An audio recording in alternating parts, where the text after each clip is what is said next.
Welcome to Bible Lessons on YouTube. At isa pong mapagpalang araw ang hatid po namin sa inyo. Magandang gabi po, umaga o hapon kung kailan nyo po mabuksan ang aming YouTube channel. Welcome sa Rescue Broadcast Global sa ating program na Bible Lessons on YouTube. Ako po si Archangel at kasama ko po ang poging-poging si Captain Islam. Hello, good evening and good morning. At syempre, nagbabalik po ngayon, walang iba kundi si Philosopher. Ayan. Matipid ng mga pagbati nila. I hope you enjoyed our first two offerings, mga kabsat, na ating ginawa dito sa YouTube. At dadalhin po namin sa inyo ang part 2 ng the three great dispensations in the Bible. So, mga kabsat, pwede po kayong magtanong sa amin. If you have anything in mind na gumugulo po sa inyo, any problem or anything na hindi nyo maintindihan sa scriptures, why don't you contact us, mga kabsat, sa mga numbers na ito na ipa-flash natin sa ating screen, na yan, dyan nyo po kami makontak, mga kabsat. Yung mga numbers na yan, we have numbers Smart. Yes. Meron po kami numbers Globe. Sa Globe.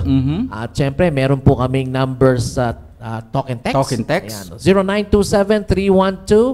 0927-312-5500 para sa Globe at 0908-402-5063. Yan naman po ating local number for Smart. Sa Talk and Text? Yes, my number is 0948-732-5832. At syempre, you can also contact si Philosopher sa number niya.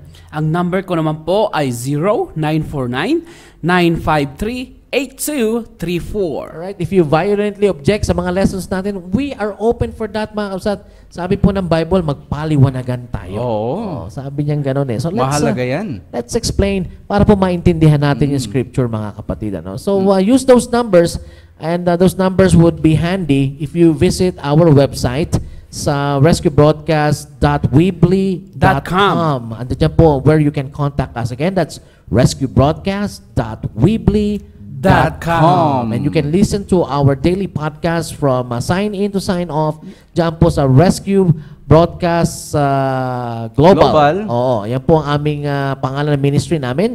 At mag-log in lang po kayo sa mixlr.com/rescue broadcast. Yan po ang ating podcast na internet radio na tinatawag nating Angel Radio, your true friend. Alright, mga kabsat, so tuloy na tayo sa ating Bible Lessons on YouTube at tatalakayin natin itong napakahalagang lesson natin about the three great dispensations in the Bible. At bago natin ituloy yung part 2, flashback muna tayo, Philosopher, at Captain Islam. Napag-usapan natin na noon, ito, nag-text lang ngayon si Sister Jennifer Wacklin. At tinatanong niya, kailan natin na i-upload yung part 2 ng the three great dispensations in the Bible. Kita nyo, marami na nag-aabang nito. Yes. At para po makonect natin yung lesson natin ngayon, Philosopher, flashback muna tayo. Balik tanaw. Oo. At syempre, Flashback. ang nag-lead ng Bible study natin na last time, walang iba kundi si Captain Islam. Flashback muna tayo, Captain Islam. Balik tanaw tayo doon sa ating lesson. At tinalakay ka natin yung Hebrews chapter 1, verse 1, na kung saan tinalakay natin na kung saan ang Diyos ay nagsalita sa ating mga ninuno. Yun yung ang sabi niya eh. At kung titignan natin, nalaman po natin na ang Diyos pala, Sir Archangel, ay nagsasalita. Oo naman. At pansinin niyo po, kanino po siya nagsalita? Po? At inaral po natin na ang Diyos pala ay direct na kinakausap niya yung mga ama. The God in the Bible speaks. Oo. Kasi may mga Diyos na hindi nagsasalita. Wala naman sa Biblia yung mga Diyos na yun eh. Hindi yun ang bida na Diyos diyan sa Biblia. Actually, yan ang kontrabida. Dahil galit na galit ang Diyos diyan sa mga Diyos-Diyosan na hindi naman nagsasalita. Tama. And so, let's look dito sa ating main passage para maintindihan natin yung three great dispensation in the Bible. You see, mga kabsat, what we're trying to tell you are there in the scriptures. Mababasa nyo yan. Pero may magsasalita sa inyo talking about 7 dispensations in the Bible, pero wala naman sa scripture. Wala sa Biblia. Wala naman sa scriptures. These are just speculation. At kung gagamit man sila ng mga passages sa scriptures, wrong context pa. Mga kapsat, ha? So, there's only 3 great dispensation. Dahil the term dispensation means the systematic giving of God's laws. Yes. At sasabihin yung minsan sa inyo ng mga preachers, no, you can look and compare it. They are not, walang law na binigay doon sa time na yan, mga kabsat. So, that's not a dispensation. Probably these are periods na sinasabi nila, but that's not dispensation. When you talk about dispensation, there must be a giving of a law. So, ang pinag-uusapan natin dito, if there is a giving of the law, ay there must be a demand for obedience doon sa law na yan. Siyempre. So, kaya tinatalakay natin ito para maliwanagan natin once and for all. Now, the first question is, ilan ba ang dispensation in the Bible? Well, we can only see 3. But some people will tell you there are 7 dispensation. And you know, walang passage na mag-support yun that those 7 dispensation, God gave different sets of laws, di ba, doon sa periods na yan. But there are only 3, mga kapsa. Yes. And the passage that supports this, this is not an idea. We just got this from the Bible. Okay? We're just trying to get from the Bible kung ano yung sinasabi nito, nothing more, nothing less, mga kapsa. So, buksan natin yung Bible natin sa Hebrews chapter 1, verse 1 and 2, and you see here that God spoke. And when God spoke here, Captain Islao, ano ang lumabas sa Diyos? Mga sets of rules. Diba? Ito yung mga utos ng Diyos. Systematic giving of God's law according to time. Diba? O, pabasa natin, ano? Una muna sa English, ano, sa English Standard Version na ating ginagamit, ano? Pabasa natin kay philosopher. English Standard Version ba yan? NIV. O, NIV. Ito kay Captain Islam, mayroon ka bang... Tagalog. Tagalog yan eh. Basahin mo na sa English Standard Version mo kasi yung ating ginagamit na Bible doon, ano ba yung ginagamit mo, Kuya Mike? NLT. Wala akong NLT. O sige, dyan na lang sa Tagalog na lang. Iba-iba tayo ng Biblia. Mga kapsat. Magpa-plus tayo ng NLT, tas Tagalog yung ating babasahin. Dito po ang nakalagay sa Tagalog version ng Bagong Tipan. Noong una, nagsalita ang Diyos sa ating mga ninuno sa iba't ibang panahon at sa iba't ibang paraan sa pamamagitan ng mga propeta. And yan yung verse 1. Verse 1. Diba? Verse 2. At sabi naman sa verse 2, ngunit ngayon, siya ay nagsalita sa atin sa pamamagitan ng kanyang anak. Sa pamamagitan ng anak ay nilikha ng Diyos ang sangsinukob at siya ang may-ari ng lahat ng bagay. Yung si mga kapsat, no? Sa New King James Version, ginamit yung katagang in various times and in various ways. No, ito po yung tumutukoy why we try to tell you that these are great dispensations.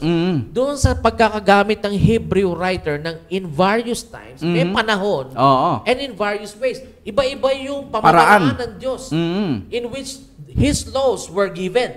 Diba? Kaya nung sinasabi dyan na God spoke to the fathers, ito yung panahon ng mga ama.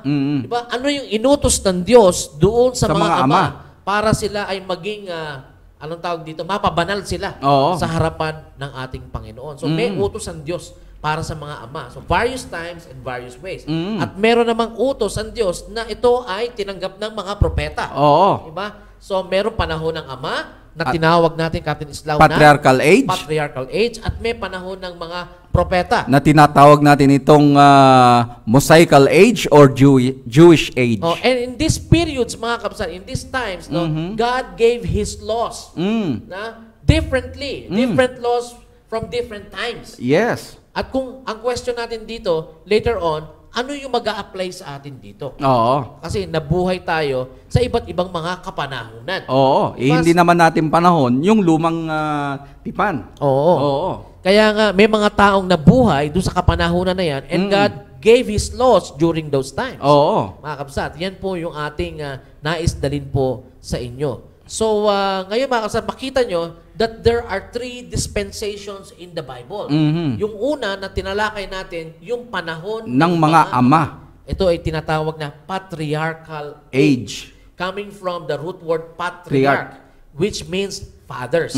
So, ang Diyos nakipag-usap sa kanya at yung mga tatay dyan, binigyan ng utos ng Diyos. Siyempre. Specific commands sa specific na tatay. Oo. At yung mga tatay naman dyan, philosopher, sila naman ang nagturo ng commands na yan Sa kanilang mga anak. Until dumating doon sa panahon sa Egypt, Oho. na ang Diyos nakita na ang paghihirap ng kanyang mga sinisintang bayan, Mhm. na lumaki na kasi ito Oo. sa panahon ni Jacob. Oo. Naging bansa na sila. Oo, na-fulfill. Dito, nagbago na naman ang approach ng Diyos. Oo. Dahil sabi, in various times and in In various various ways. ways. Yung pamamaraan ng Diyos nagbabago Mm. to deal with people. But God, by Himself, in His Hindi. character, will never change. Yes. So makita mo, Kapsat, nagpalit ng law ang Diyos. Mhm. So, nung araw, mga Kapsat, ang law ay para sa mga ama. Oo. Pero dahil yung ama ay nagkaroon ng napakalaking pamilya na, Oo. ang dami na nila. Dumami sila. At napag-aralan natin noong last week, mga Kapsat, kung gaano karami ang Israel nang pumasok sa Egypt. Yes. Sila ay 70. Mm. At nang lumabas sila, ang binilang lang, Captain Islao, Mga lalaki. 600,000. Mm. Pag sinama mo pa yung babae, Sinama po yung mga bata. sinama mo yung mga ubing. Oo. O sa Ilocano, ubing. Oo. Diba? Ay, sabi ng mga Bible scholars, ay mahigit 2 million na sila. Oo. And they became a nation from a family na minahal ng Diyos, kaya kinakausap niya, naging isang malaking bansa. Yes. Natupad dyan yung pangako kay Abraham. Oo. Nadadami sila. Sindami. Sindami ng bituing, walang Sa ningning. langit.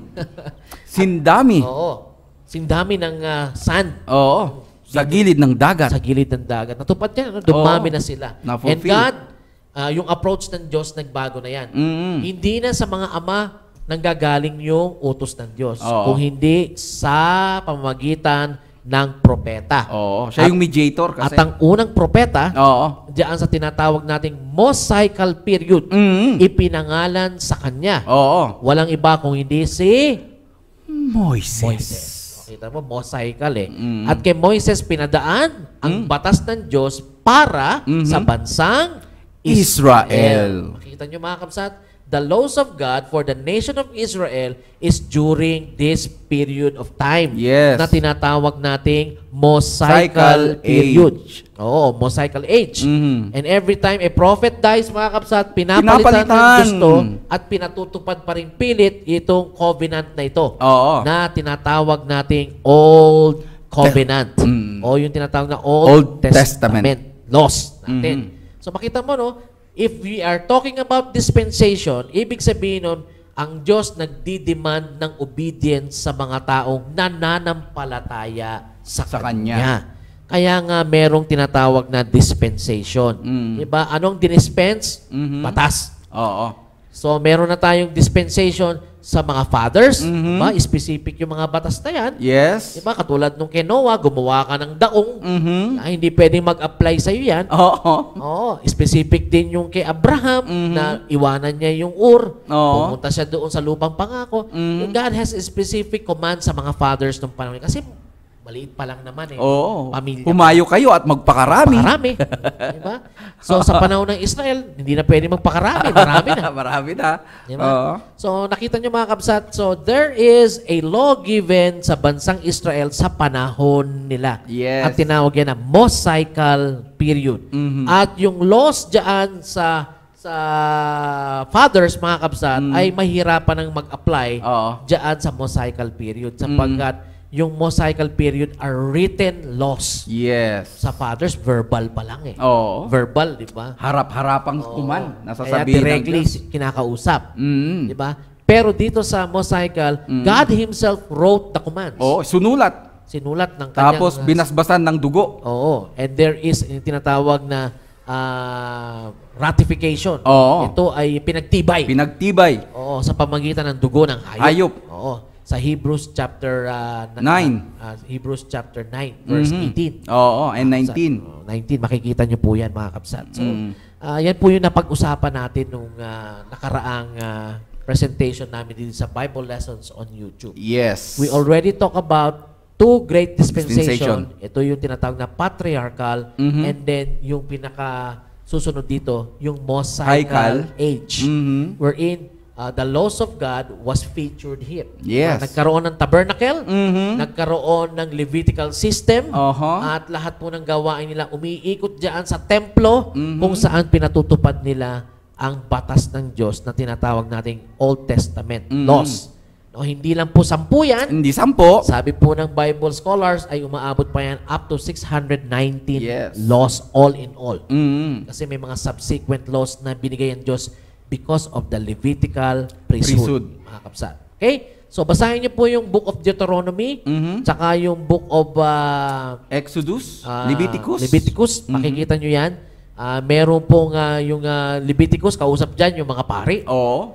Para mag-implement ng batas. Oo, yung Deuteronomy, yung buong bansang Israel, ang kinausap dyan. But the same laws Oo. ang nakatukoy dyan, mga kapatid. Ni-rewind lang sa Deuteronomy. So, makita nyo mga kapatid, no? Pag-usapan na natin yung two great dispensation.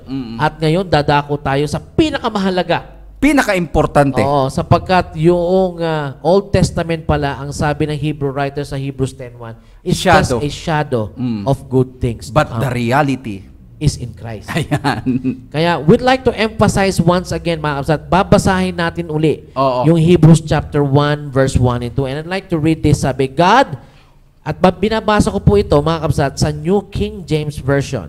God who at various times and in various ways spoke in time past to the fathers by the prophets, has in these last days spoken to us by His Son, whom He has appointed heir of all things, through whom also He made the world. Pabasa natin sa Tagalog uli kay Captain Islam. Ang sabi dito sa aking version naman, noong una, nagsalita ang Diyos sa ating mga ninuno sa iba't ibang panahon at sa iba't ibang paraan sa pamamagitan ng mga propeta. Ngunit ngayon, Siya'y nagsalita sa atin sa pamamagitan ng Kanyang anak. Sa pamamagitan ng anak ay nilikha ng Diyos ang sansinukob at Siya ang itinalaga niyang magmay-ari ng lahat ng bagay. Seemingly, Captain Islam, mukhang nagpalit na naman ng ways ang Diyos. Oo. Diyan sa sinasabi ng Hebrew writer, Oo. from the fathers, to the prophets, papunta doon sa hinihintay. Oo. Remember, sa Genesis chapter 3 verse 15, napag-usapan din natin to, there is a promise of the seed Yes. na siyang magbibigay ng solusyon doon sa kasalanan ng tao na nagawa sa Garden of Eden. And seemingly dito, alam ng Hebrew writer ito. Oo. Diba? Dahil ipinakilala na niya yung hinihintay para doon sa ikapagpapatawad ng kasalanan ng tao. No? Yes. And that is our Lord Jesus Christ. Sa Hebrews chapter 1 verse 2. 2. At ito yung pinaka-climax. Oo. Diba? If you're going to look at the whole Bible context, you are now at the climax of everything. Oo. Sapagkat yung hinihintay na darating, maski ang mga Israelites naghihintay dito. Yes. Sabi ng Hebrew writer, eto na yon. Last days na. Oo. Wala nang ibang last days. Oo. Wala nang 7 years. Wala nang 1,000 years. Oo. Eto na yung last days. Noong nagsalita, yung hinihintay nila, walang iba kundi ang ating Panginoong Jesucristo. At ang tawag sa kanya ay Son of God. Oo. Ito Diba? siya na ay kinilala na anak ng Diyos. Anak ng Diyos. At ito na yung period na tinatawag nating Christian age. Yes. Ayan. At ito ay dadalhin sa atin na walang iba ng ating kasamang si philosopher. The third great dispensation, the Christian age. Ayan. Ayan, dito po mga kapatid, pagka pinag-uusapan natin yung dispensation, yung pong lumang tipan contains yung sinasabi natin na patriarchal age at syempre yung Mosaical age. At hanggang kailan yung continuation ng sinasabi ng Mosaical age na ito. Ang sabi po mga kapatid ng pagkakasulat ni Apostol Pablo sa kanya pong pagkasabi sa Romans chapter 10 verse 4, hanggang kailan ba yung law, or yung sinasabi natin na yung Old Testament, hanggang kailan ito?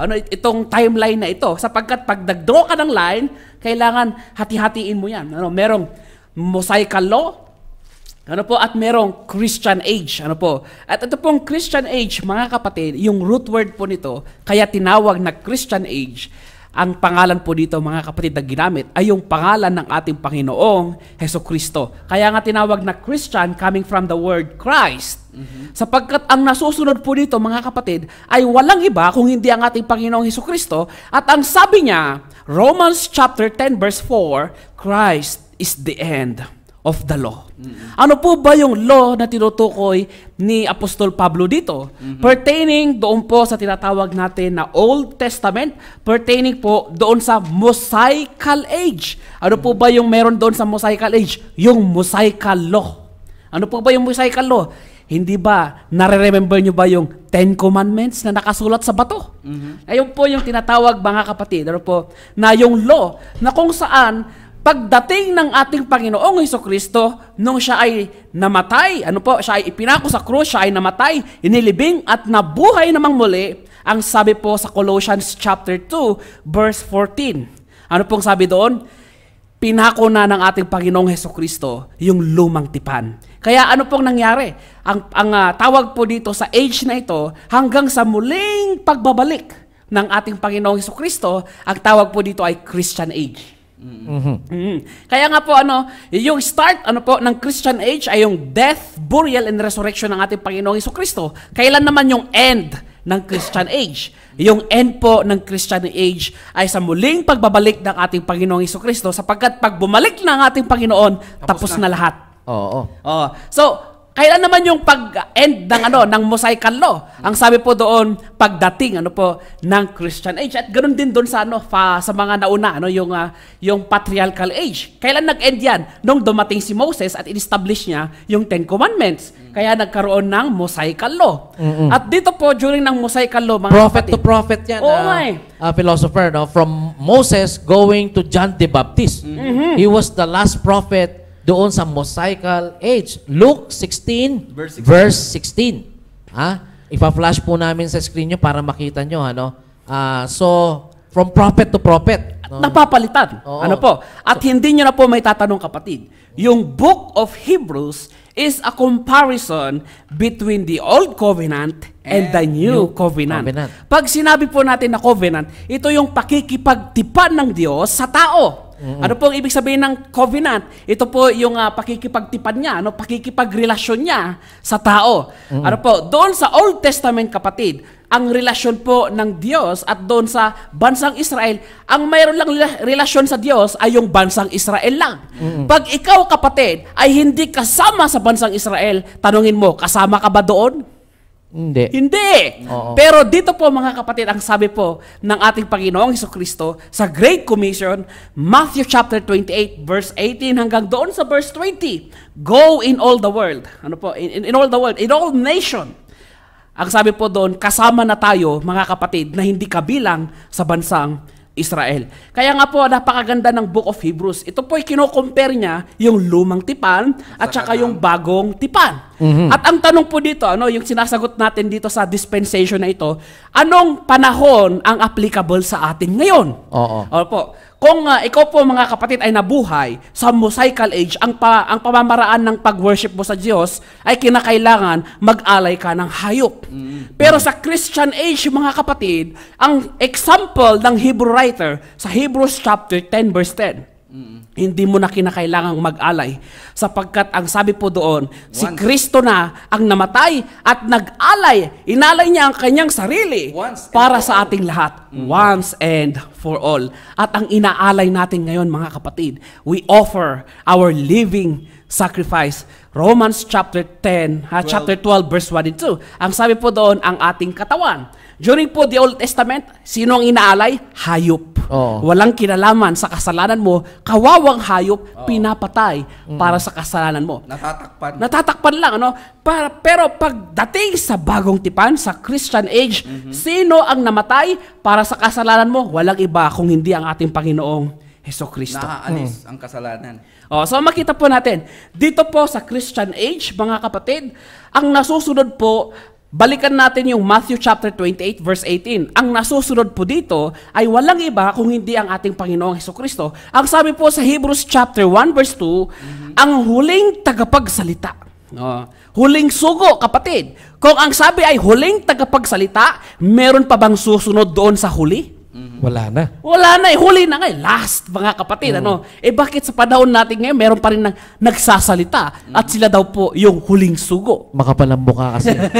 Makapal ang mukha, Ayan, mga kapatid, ang sabi po dito, ang huling tagapagsalita ng Diyos ay walang iba kung hindi ang ating Panginoong Kung makita Jesucristo. mo, no? Philosopher, hindi lang rebulto pala ang problema. Oo! Ang problema din, mga tao na makakapal ang muka. At kliniklaim nila na sila ang huling tagapagsalita ng Diyos. Kaya nga, maganda application yan sa inyo na nanonood nito. No? Pag may tao nagsabi, kinausap ako ng Diyos ngayon, at may mensahe na bago, Bagong mensahe? pagdudahan mo na mga kabsat. Sapagkat malinaw nakasulat dito, ang last message ng Diyos sa atin nasa bagong tipan ng ating Panginoon Kristo.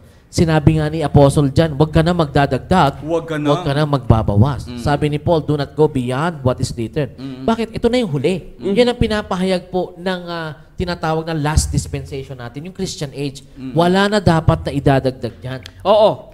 At yung may ano natin dito, no? Yung huling tagapagsalita, mayroong connection yan sa sinasabi natin na yung prophet, pag namatay, ito ay pinapalitan kasi patay eh. Oo. Pero pagdating sa Christian age, kinumpira ng Hebrew writer ang sabi niya sa Hebrews chapter 7. Ito po ang sabi niya sa NIV version. Ang sabi po niya sa kanyang pagkakabasa sa Hebrews chapter 7 verse 24. Ano po? At ito po ang sinasabi niya sa New International Version. Samahan niyo po ako sa pagbasa. Ilabas niyo po ang inyong mga Bible, ang inyong mga notebook Hebrews at chapter ballpen. 7, Verse 24. 24. Ang sabi niya, but because Jesus lives forever, He has permanent priesthood. Sa madaling salita, kapatid, pagka si Kristo, pinalitan mo, para mong sinasabi na si Kristo ay hindi nabuhay namang muli. Eh di ang kapal ng mukha mo Ang kapal ng mukha mo nun eh. Oo. Kasi ang sabi sa niya, siya na ang huling tagapagsalita. Kaya nga At siya na yung huli, mga kapatid. At ang kanyang priesthood stands until forever. Oh, di ba? Forever, kapatid. Ano po? Hindi mo siya pwedeng palitan. In other words, Captain Islao, kung siya ang huling tagapagsalita, yung mensahe niya, huli na rin yun. Oo. Kaya parang awa nyo na, mga... Huwag na kayo magdagdag. Oo. Malinaw na yun eh. Di ba? Parang mo sinasabi na yung Biblia ay Kulang pa. props nyo lang. At hindi kumpleto. Ito ang pinaka-worst sa lahat, na lalo na yung mga nagpipreach, na sinasabing kinausap sila ng Diyos at may mensahe. You put a shame to the Bible. Ginagamit mo rin ito eh. Saan ka ba kumukuha ng bersikulo dito? Tapos sasabihin mo, hindi pa kumpleto. Di ba? So, you're shaming the Word of God at you are shaming yourself also. Bakit? Sabi mo, kinausap ka ng Diyos. Ba't mo pa ginagamit ito? Huwag mo nang gamitin ito. Ginagamit mo pa yung Bible para palakasin yung position na meron ka dahil kinausap ka ng Diyos. It ruins everything.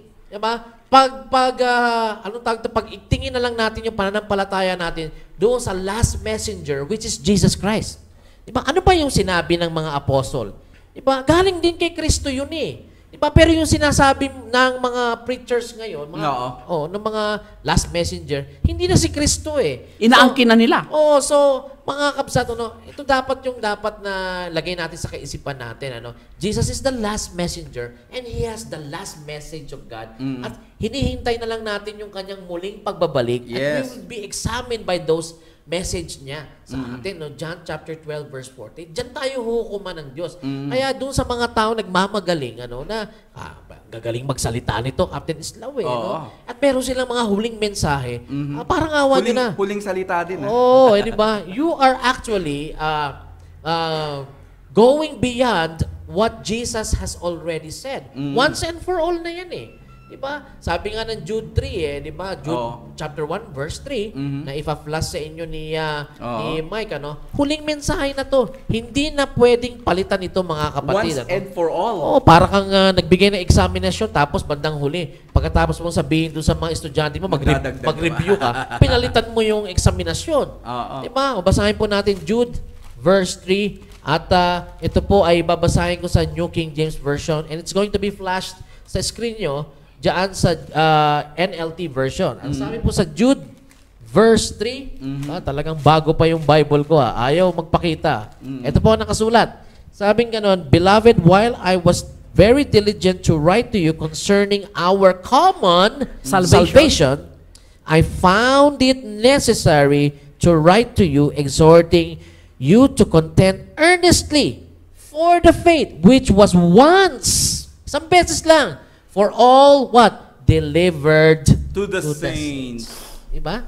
Isang beses lang yan, mga kabsat. At ito yung kapanahunan ng ating Panginoon Jesucristo. The last messenger of God. Mga kabsat. Ang huling nagsalita, may dala siyang huling mensahe. Ayan. Diba? Sapagkat pag nagbigay ang Diyos ng instruction, ito ay laging kompleto. Hindi siya pwedeng magbigay, kapatid, na partial lang. Installment, parang utang, Ano yan, hulugan? Ano yan, bibili ka sa ADESA? Hulugan ba ito, kapatid? Ang salita ba ng Diyos ay hulugan? Magbibigay muna ng down payment. Down Ito ang down payment, tapos chap-chapin ko ang bayad ko. Hindi ganoon ang Panginoon. Nung binigay si Jesus Christ, hindi niya binigay yung paa muna. Tapos susunod yung kamay, tapos yung He gave Him Son wholeheartedly, freely, wholly. Buo yan, mga kapsat. Once and for all. Pati yung mensahe ni Kristo, binigay sa atin once and for all. At ito yung tinatawag nating Christian age. Wala nang kingdom age, mga kapsat. Kasi yung kingdom tsaka yung church, isa yan in the Bible. Ayan. Ang sabi po dito ng ating Panginoong Hesukristo, meron po pangyayari sa Matthew chapter 17 verse 5 na kung saan ito po ay ang ating Panginoong Hesukristo nagningning, nagtransfigure. Ano pong nangyari? Ang sabi po dito, biglang merong boses na nagsalita at alam natin kung sinong boses ito, ang Ama. Ang sabi niya dito sa verse 5, Matthew chapter 17 verse 5, ito po yung nagpapatunay na kung sino ang papakinggan natin. Abay, ang sabi dito, kapatid, sa verse 5, while he was still speaking, a bright cloud enveloped them, and a voice from the cloud said, This is my son, listen to him. Ano pong sabi? Listen to him. Pinakilala pa. Oo nga, This sabi is niya, my son. Whom I love. With him I am well pleased. Listen to him. Paano naman, philosopher, transfiguration yun. Tatlo yun nando doon sa transfiguration. You have to identify who was the son there. Oo. Diba? Ando doon si Moises. Si Elijah. Ando doon si Elijah. At syempre, yung Tito Vic and Joey, nakasama ng ating Panginoon, nando doon din. Si Pedro, si Juan, at saka si Santiago. Yung tatlong itlog.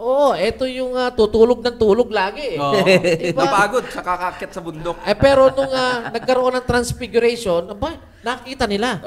Kasi every time na may magaganap na event na mahalaga, itong tatlo na to, laging kasama ng ating Panoong Jesucristo. Sila yung inner circle. Ang pumapil dyan si Pedro. Siya ang lagi. Ang sabi niya Lord Jesus, pwede ba dito na lang tayo? Diba? Pagtatayo namin kayo ng tag-iisa niyong altar. Isa sa'yo, isa kay Moses, isa kay Elijah, and then isa kay Kristo. Abay, pinagpantay-pantay niya. Abay, parang sinasabi niya, kapatid, na itong si Kristo, at saka itong si Elijah, at saka itong si Moses, ay pantay-pantay lang sila. Mga kapatid, habang nagsasalita pa itong si Pedro, merong dumating, kapatid. Merong dumating, merong nagsalita, dumating yung clouds, at merong nagsalita, ang sabi niya, ang pakinggan daw natin ay ang ating Panginoong Hesukristo at ang tinawag na anak. Sino ba yung anak? Yung bang si Elijah? Yung bang si Moses o si Kristo? Ang sabi doon ay si Kristo.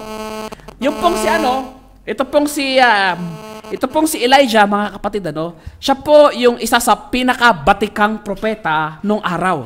Kaya nga itong mga Hudyo, kilalang-kilala nila yan Itong si Elijah. Sapagkat sino ba si Elijah? Abay, pag manalangin siya, sabi niya, Lord, umulan. Umulan nga. 3 taon umulan. Sabi niya huwag kang uulan. Hindi rin umulan. Ilang taon hindi umulan. Makita mo, Ito pong si Elijah represents the prophets.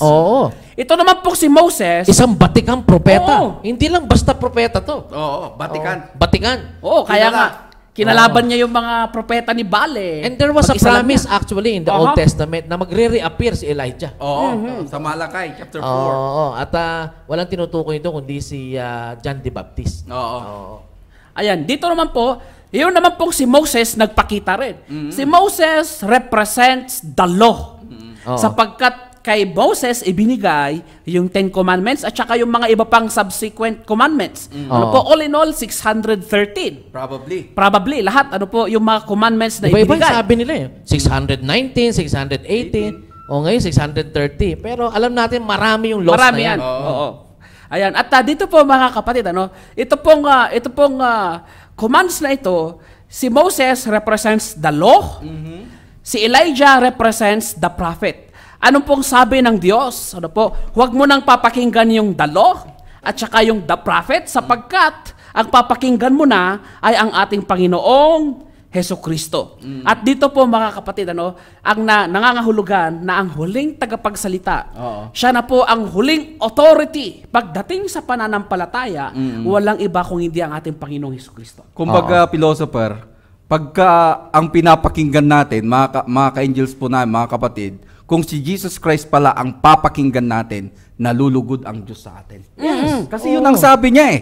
Di ba? Sabi niya this is my beloved son. Sabi niya, ito na yung pinakabubugtong kong anak. With Siya whom I am well pleased. Oo, pakinggan niyo siya. Dahil kapag pinakinggan niyo siya, nalulugod ako sa kanya. Oo. At hindi sinabi dito, ang pakinggan nyo ay si Pastor Bola Bola. Oo. Diba? Ang sabi na pakinggan nyo dito ay walang iba kung hindi ang ating Panginoong Hesukristo. Sapagkat maraming tao ang nagsasabi, oy, ako ay sinugo ng Diyos.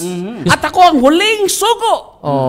Ako yung huling pasugo ng Diyos. Abay kapatid, ang sabi po dito, ang huling sugo si Kristo, hindi ikaw. Gusto ko yan sinabi mo, si Pastor Bola Bola. Ang kakambal niyan si Bishop Kikiam. At saka si Pastor Meatballs. Squid si balls. Most Holy Reverend na Squid Ball. Oo. Di ba? Yung mga yan dapat isaw-saw sa kumukulong mantika eh. Di ba? Diyan yan niluto eh. Lulutuin yan dyan eh. Di ba? Malinaw na ang pakikinggan natin ng ating Panginoon Kristo. So ang ibig sabihin ng philosopher, kung hindi sinabi ni Christ, walang katuturan yan sa ating pananampalataya. Matakot kayo mga kabsat. Diba? Sinasabi rin ni Paul yan sa Colossians 2 verse 8. Diba? And 9, sabi niya, not according to Christ. Ang pinaninindigan natin, philosophies of man, diba? Napag-usapan natin sa authority of the Bible. Yung traditions of man. Sino ba nagturo niyan? Diba? Kada religious organization ngayon, philosopher, may kanya-kanyang tradisyon. Diba? And not according to Christ. Kaya nga napakahalaga yung pagkakasabi ng ating Panginoon dito na tinukoy niya. Siya ang aking sinisintang anak. Diba? Sino ba sinisintang anak? Diba? Si Kristo. So si Kristo nagsalita. Hindi lang siya pinako sa krus. Nagbigay pa siya ng commands ng ating Panginoon. Nag-iwan ng mga habilin. Nag-iwan ng mga commands. Dispensation. Ang ibig sabihin, Christ demands obedience. Kaya nga doon sa Transfiguration, sa Mount of Transfiguration na yan, ando doon si Moises, ando doon si Elijah. Diba? At tinukoy kung sino sa kanila ang pakikinggan. Parang sinasabi na sa ating philosopher, tapos na si Moises. Huwag mo nang tuparin yung pinag-utos niya. Kasi wala na yan. Tapos na rin si Elijah. Pero sino na ang star of the show? Si Jesus Christ. Yes. Diba? Ito yung tinatawag natin in the year of the Lord. Diba? Siya ang star dito. Hindi si Pastor Bola Bola. O kaya si Bishop Kikiam. Diba? O kaya si Brother Fishball. Mga kabsat. Diba? Kaya nga dapat yung mga nangangaral, ang tinuturo nila si Jesus Christ. Yes. Di ba? Hindi yung napakalalaki ng mga pangalan nila. Nakalagay pa. Yung pangalan ni Jesus, wala na, maliit na. Pinalitan na. Pero yung mga pangalan nila doon sa ministry na sinasabi nila na pinagdodonate na ng maraming pera ng tao, ang lalaki ng pangalan nila doon. Para bagang sila yung star of the show. Sila na yung bida. Ay, maya naman kayo mga kapsat. Hindi yan ang tinuturo ng Matthew 17 verse 5. Di ba? Ang pakikinggan natin, si Kristo. Paano mo ngayon pakikinggan si Kristo, philosopher, kung hindi mo babasahin yung sinabi niya? Di ba? Kaya kailangan madinig yung Jesus said. Di ba? Kaya huwag niyong panampalatayanan yung sinasabi ng mga religious leaders na yan. Including us. Huwag niyo kaming pakinggan. Ang tuturo lang namin sa'yo, ito yung sinabi ni Jesus. Kami rin, susunod dyan. Tayong lahat. Walang mataas sa atin. Yes. Diba? Kaya nga, bigyan natin ito ng passage. Let's go to 1 John chapter 1, verse 1 to 4. Tignan natin kung ano yung pinapahayag ngayon ng mga apostol ng ating Panginoon. Kung ginawa ba nila yan? Kung ginawa ba nila yan. Kasi kung tutuusin, dapat yung mga apostol ang mas mayabang. Kasi apostol sila eh. Tama. Nakita nila si Jesus eh. Nahawakan nila. Bakit ang pinapahayag nila ay humility din? May pagka-humble din. Ang laging tinuturo nila, Si Kristo. Si Kristo na lang. Laging tinuturo si Oo. Kristo eh. Oo. Di ba? Kaya basahin natin. Oo. Mas siguro mas mainam pag Tagalog. Oo. At babasahin ko po ito sa 1 John 1 John chapter 1 verse 1. verse 1 to 4. Oo, ayan. At ganito po yan na philosopher, Aha. Dito sa 1 John chapter 1 verse 1 to 4. Ayan. Sigurado 1 John chapter 1 Verse 1 to 4. At ganito ang pagkakasabi sa aking version na gamit na Tagalog, ang bagong tipan. Pan. Sa sumulat kami sa inyo tungkol sa Kanya na sa simulapay siya na Aha. ang salita na nagbibigay buhay. Narinig namin siya Narinig. at nakita, Nakita. napagmasdan Napagmasdan. at nahipo ng aming mga kamay. Ayan, buti hindi mo binrake.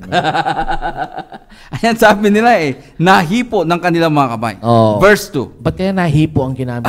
Malalim siguro. Dapat siguro nahawakan Tagalog. na lang Oo. Pero sabi dito nahipo namin. Nahipo namin. Oo. Malalim na Tagalog yan. Oo. Nahayag ang buhay at nakita namin siya at pinatutuhanan sa inyo at ipinapangaral namin sa inyo ang buhay na walang hanggan Aha. na kasama ng Ama at nahayag sa amin. Oo. Ipinapahayag nga namin sa inyo ang aming nakita at narinig upang makasama namin kayo Oo. sa pakikiisa sa Ama at sa Kanyang anak na si Jesucristo. Sinusulat namin ito upang malubos ang ating kagalakan. Ayan. Pansinin mo Ang yan. actually, ang ganda ng pagkasulat ni Juan dyan Oo. Very inviting yan, philosopher. Na, kasi may role sila na ginagampanan dyan bilang mga apostol. Yes. Ang kanilang role is to witness for Christ. Oo. Kasi nakita niya nila no? At maganda yung tanong natin sa mga listeners natin, bakit ba kayo nagkaroon ng pananampalataya kay Kristo? Hindi nyo naman sila nakita. Oo. Hindi mo naman nahawakan. Hindi mo narinig. O sa ginamit lang, hindi mo nahipo. Yahipo. O, di ba? So, some of us, mga kapatid, nagkaroon kasi ng pananampalataya. Not chismis. Oo, na ipinasa lang kasi. Second hand. Second-hand type of faith. So, parang sinasabi sa atin ng mga apostles dito na kaya nagpunta si Jesus Christ dito para magkaroon talaga ng tinatawag na isang malalim na relasyon. Oo. At pinakita ng mga apostles yung pagsunod nila kay Kristo dito. Dahil yung pinapahayag nila ay yung salita ng ating Panginoon. No? Oo. Si Kristo lang. Diba? Dahil siya daw yung kaligtasan na simulat sa pool ay kasama na ng Ama. Oo. At nagpakilala sa Kanya. At ito naman ay ikinikwento sa atin ngayon. Tama. Sabi gano'n, sinulat namin ito si Kristo na nahawakan namin, nakita namin, at narinig namin. Ako personally, hindi ko siya narinig. Oo. Pero tuwing babasahin mo, yung mga utos ni Kristo dito sa bagong tipan, na siyang ating covenant o pakikipagkasundo sa Diyos sa kapanahunan ng tinatawag na Christianity o sa Christian age, ay doon tayo nagkakaroon ng tamang pananampalataya. Yes. At sabi niya, nakikiisa kayo sa amin. Kaya mahalaga ito na maintindihan natin na dyan sa transfiguration na yan, na sinulat naman ito ni Matthew, Oo. tinuturo nila ngayon si Jesus Christ. Yes. Diba? Ganyan din si Juan dito. Kasama Tinuturo siya dyan. nila si Jesus Christ. Oo, ando dun si Juan, nakita niya nga. Nakita na nga niya Oo. Si Matthew naman ang siyang nagsulat nito. Oo. Diba? So, every single one of the apostles dito, mga kabsat, makita niyo yung kanilang pag-uugali. No? Ang lagi nilang tinuturo, si Jesus Christ. Diba? Sana sa panahon natin ngayon, ang ituro natin si Jesus Christ din. Oo. Huwag na tayong magturo ng kung ano-ano kasi, mga kabsat, yung covenant na ito ay napakahalaga dahil ito yung mensahe ng Diyos sa atin. Si Jesus nga yung last messenger, pero yung mensahe, yung message of salvation, matatagpuan nyo sa bagong tipan. Ito na ngayon ang pinalolooban ng tinatawag nating Christian age. Dahil ang bida sa Christian age philosopher, si Walang Jesus iba. Christ. Diba? So, yan po yung mahalagang nais naming dalhin sa inyo, mga kapatid. May kapanahunan sa Old Testament na ito yung tinatawag na patriarchal. Oo. Diba? At meron tinatawag na mosaical. Subalit nung nagsalita na ang anak ng Diyos na Isipin mo, ang bida nung sa patriarchal, mga fathers. Yes. Ang bida naman doon sa mosaical, mga propeta. Di ba? Pero ang bida, mga kabsat, sa bagong tipan, ang ating Panginoong Jesucristo. Jesucristo. Hindi si Pastor Bola-Bola, ha? Mga kabsat, ha? Diba, binobola lang kayo niyan. Hindi si Bishop Kikiam. Diba? At hindi si Brother Fishball. Mga kapsat. Diba, dapat yan sa mantika na, dalhin niya mga yan Mga kapsat. So, pagtiwalaan lang natin yung tinatawag na salita ng ating Panginoon Jesucristo. Kaya sinabi niya, I am the way, I am the truth, I am the life. Sipin mo, sabi niya, no one can come to the Father sa panahon na yan. Sa panahon na ito, walang makakapunta sa Ama kung hindi sa pamagitan ng ating Panginoong Jesucristo. No other dispensation, no other laws that God gave us except ito na, final na ito. Galing sa Panginoong Jesucristo, the Son of God. Tinawag siyang forever na high priest. Mga kapsan, hindi na pwedeng palitan sapagkat siya ay buhay. Diba? Parang ang sinasabi natin sa comparison sa Hebrews, kung mga father, pag namatay, pinapalitan. Yung mga propeta, ganun din, pinapalitan. Pero ang ating Panginoong Jesucristo, kailanman hindi pwedeng palitan. Never. Diba? Sabi nga ni Chairman, never. Hindi mo pwedeng palitan. Kasi buhay siya. Kaya mo bang palitan yung nag-resurrect? Oo, kaya mo bang palitan yung buhay? Oo. Buhay Magagalit ang Panginoon sa inyo. Oo. Bakit buhay siya, tapos pinapalitan nyo siya? Mga kapsa, matakot naman kayo. And until now, nagsasalita siya. Kaya nga, every time na buksan nyo yung Bible, makikita nyo, Jesus said. Oo. Di ba kayo natatakot dun? Pag sinabi niya, Jesus said, ito yung inuutos niya sa'yo. Diba? Tapos hindi mo ginagawa. Kaya nga, ang sabi ng Panginoon sa mga Fariseyo sa Luke, chapter 6, verse 46, ang sabi niya, why do you call me Lord, Lord, and do not do the things that I say? So, yung kaligtasan natin ay nakapaloob dito sa bagong tipan. At mahalaga, wag niyo pong sabihin, hindi mahalaga yung utos ng ating Panginoon dito. Paano ka naligtas kung hindi mo rin tinupad yung utos ng ating Panginoong Jesucristo? Diba? Yung faith, mga kabsat na nandiyan sa bagong tipan, may kahalong gawa yan. Yes. Hindi pwedeng walang gawa yung faith na yan. Ang sabi ni Santiago dyan, patay yung ating pananampalataya kung walang gawa. Hindi rin yan pleasing sa ating Panginoon. Oo. So, mga kapsat, yan yung ating pinag-usapan, itong New Testament. Ito yung tinatawag na Christian age. At ang covenant nito, yung bagong tipan. Kaya nga sinabi ng ating Panginoon, if you go to John 14 verse 15, sabi niya, if you love me, you will keep my commandments. Hindi na sinabi ng ating Panginoon na ikikip natin yung Old Testament tapos ihahalo mo ang bagong tipan. Kayo ba, kabsat, pag may bago kayong damit, gusto nyo ipag-combine mo yung luma at saka bago? Oo, mga ngalingasaw yung bago. Mga ngalingasaw ka niyan, mga kapatid. Kasi mabantot na yung luma. And remember, mga kapatid, talagang mabantot na yun Wala na tayo. Hindi na tayo saklaw ng lumang tipan. Kumbaga, yung lumang tipan, set of example lamang sa atin para tayo ay maturuan, para tayo ay matuto sa kamalian sa lumang tipan. Pero tandaan natin ito, mga kapatid. If we go to John chapter 12 verse 48, sino ba ang maghuhusga sa atin? Huhusgahan ba tayo sa patriarchal age? Huhusgahan ba tayo sa Mosaical age? Or huhusgahan tayo sa tinatawag na Christian age? At ang maghuhusga sa atin, walang iba kundi ang ating Panginoon. Remember in John chapter 5 verse 22, kanino ba binigay yung paghuhusga? Balikan natin ito. John chapter 5 verse 22. At ganito ang kanyang pagkakasabi sa aking version po na gamit. Ang sabi niya dito, mga kapatid, ay ganito, the Father judges no one, but has given all judgment to the Son, mga kapatid. So, sino ang maghuhusga sa atin in the last days? Is no other than His Son. That's why, mga kapatid, we appeal to you na pakinggan natin, sundin natin, tuparin natin, pakinggan natin yung pinakaminsahe na sinasabi sa atin ng ating Panginoon. Yeah, and this is what the New Testament is all about, and the Christian age is all about. It's about the Lord Jesus Christ. Yes. Not with regards to any other person. No. Wala, mga kabsat. Wala tayo dito. Diba? Always has something to do with the Lord Jesus Christ. Lalong-lalo na, sabi niya, logos nga siya, sabi ni John. Yes. So, salita. Mahalaga yung sinasabi niya sa atin. Yes. At may connection ito, philosopher, sa ating kaligtasan. Kaya nga, babalik tayo sa Matthew 17 verse 5. Ang gusto ng Ama sa langit, ini-endorso niya Sabi niya, bagong dispensation na ito Yes. Pakinggan nyo to, mga kapsat, kasi importante yung sasabihin ng anak. Sabi niya, listen to Him. Diba? For once, mga kapsat, yung mga bibig natin, itikom nyo. Diba? At pakinggan nyo kung anong sinasabi ng ating Panginoong Jesucristo. At yan ay nakalatag sa bagong tipan, philosopher. Actually, pagdating po doon sa lumang tipan, actually, yung mga commandments doon hindi nila kayang sundin, Hindi nila na perfect.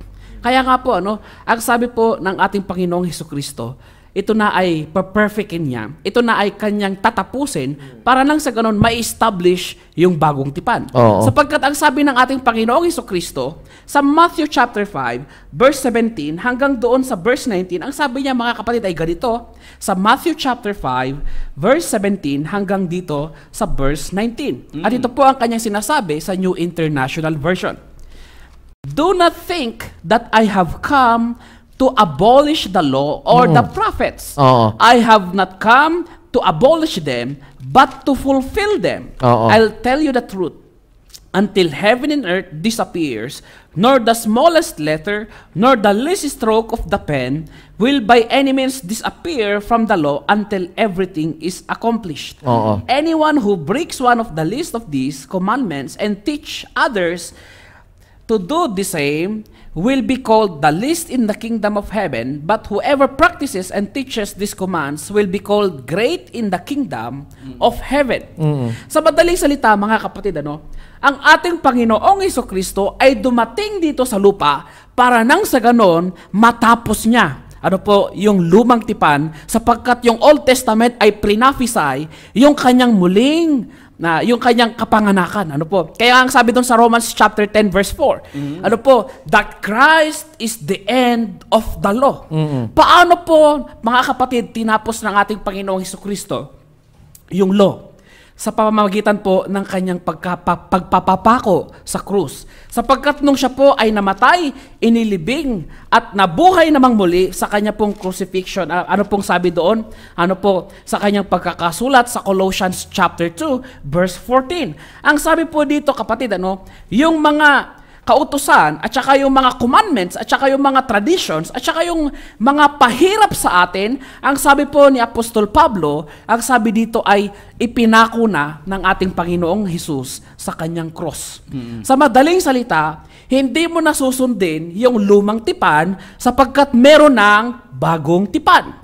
At ang nagpatupad nito ay ang dugo ng ating Panginoong Hesukristo. Yung pong lumang tipan, ang ginamit para mapagpatibay ang lumang tipan ay yung dugo ng hayop, calves at saka yung tubig. Pinaghalo, anong ginawa ni Moses? Winisikan niya yung mga tao at saka yung commandments, yung 10 commandments, yung bato. At dito po mga kapatid, ang nagpatibay sa bagong tipan ay walang iba kung hindi ang dugo ng ating Panginoong Hesukristo. Kaya nga po mga kapatid, hindi mo na kailangang sundin pa yung mga subsequent laws at saka yung mga commandments in the Old Testament sapagkat, mga kapatid, meron na tayong bagong tipan. At ito na po ang masusunod sa panahon natin ngayon. Actually, meron tayong example, yung 10 Commandments, anong ginawa ng ating Panginoong Hesukristo? Ginawa na lang niyang dalawa. Ano yung first and greatest commandments? Love the Lord your God with all your heart, with all your soul, with all your mind, with all your strength. Paano naman yung pangalawa? Abay, love your neighbors as yourself. Love one another. Diba? Ganun po mga kapatid, So makita natin, yung 10 Commandments naging dalawa na lang. So susundin mo pa ba yung 10 Commandments? Nakasulat doon you keep the Sabbath day holy. Sabado yun Diba? Ang worship natin first day of the week. So, ganun po mga kapatid, na yung pong pag-establish ng bagong tipan, ang sabi po ng ating Panginoong pagkakasulat sa Hebrews chapter 8, verse 13. Ang sabi niya dito, dahil meron ng bagong tipan, anong mangyayari sa lumang tipan? Basahin natin, Ito ang kanyang sinasabi sa Hebrews chapter 8 verse 13. Ito ang sabi niya, by calling this covenant new, He has made the first one obsolete. And aging will soon disappear. Ang sabi po dito mga kapatid, pag tinawag mo yung gamot, obsolete. Expired. Pwede mo pa kaya itong inumin? Kung gusto mong magpakamatay, Pwede. Pero I'm sure ayaw mo magpakamatay. Ang gusto mo'y gumaling ka. So, wag kang iinom ng gamot na expired, mga kapatid. Sa madaling salita, kapatid, nung in-establish ng ating Panginoong Hesukristo yung bagong tipan, anong nangyari sa lumang tipan? Ang sabi po dito, dahil tinapos na ng ating Panginoong Hesukristo. Dahil sabi doon sa Matthew chapter 5, hindi pwedeng tanggalin hanggat hindi ito natatapos. So anong ginawa niya? Abay, tinapos niya ito, pinako niya sa krus, at anong ginawa? Ginamit yung kanyang dugo para mapagtibay ang bagong tipan. Anong nangyari sa luma? Ang sabi doon, naging obsolete. Sa Tagalog, mga kabsat, wala nang bisa. Diba? Kailan nagkabisa yan? Nung yung dugo ng calves, calves pa ang ginamit tsaka goats, ay inisprinkle dyan sa Hebrews chapter 9, verse 18. Yan, nagkabisa na yan. Pero nung pinako na si Kristo sa krus, sabi niya, it is finished. Romans 10 verse 4, sabi, Christ is the end of the law. Bakit? Yung dugo ni Kristo naman, ang nagpatibay. ang dumanak sa krus ng Kalbaryo para ipagpatibay naman, philosopher, yung bagong tipan. Napakadali yung mga kapatid. Hindi pwedeng dalawang tipan ang may bisa. Diba? Kasi magkokontrahan yan, Captain Islao. Yes. Diba? Mahirap magkontrahan yung utos dun sa kabila at utos dun sa kabila. Yung physical, saka yung spiritual. Magkaiba yung utos na yan. Yung nature niyan, magkaiba. So, sa ginagawa po ng mga pastor bola-bola natin na pinaghalo-halo, ang Old Testament and New Testament, paghahaluin yung command. May command to, Diba? Command sa Old Testament at ihahalo sa New Testament. Maglalaban talaga. Kaya yung mga tao tuloy na nakikinig, nananampalataya sa ating Panginoon, nalilito, philosopher. Ano bang gagawin namin? Diba? Pinatutupad pa yung mga bagay na wala ng bisa. Diba? Yan po ang essence ng Hebrews 8 verse 13. Sabing ganon, obsolete na yung Old Covenant. Bakit? Meron nang nagkabisa na bagong tipan.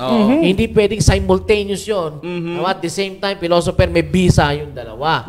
Diba? Yung isa nagtatapos, yung bago ay nag-umpisa. So, parang ano yan gumaduate ka ng high school.